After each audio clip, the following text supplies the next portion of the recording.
பேஸ்ட்டாக மசாலா அரைச்சிக்கலாம். அடுப்பில் ப்ரெஷர் பேன் வச்சு கொஞ்சம் எண்ணெய் ஊற்றிருக்கிறேன். அதுலேயே கொஞ்சம் வெண்ணெயும் போடுறேன். இந்த வெண்ணெய் கொஞ்சம் லைட்டாக உருகட்டும். உருகினோடனே நம்ம தாளிக்க ஆரம்பிச்சிடலாம். ஹோல் ஸ்பைசஸ் எடுத்து வச்சுருக்கிறேன்.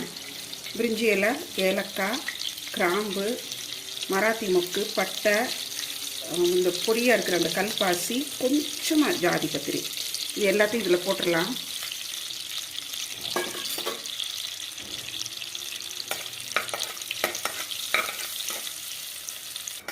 இந்த ஸ்பைசஸ்லாம் நல்லா பொரிச்சிடுச்சு.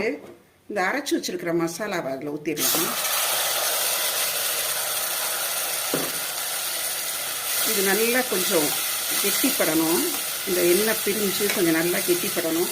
கெட்டிப்பட்ட உடனே கொஞ்சம் அடுத்தது நம்ம இஞ்சி பூண்டு விழுது சேர்க்கப்போம்.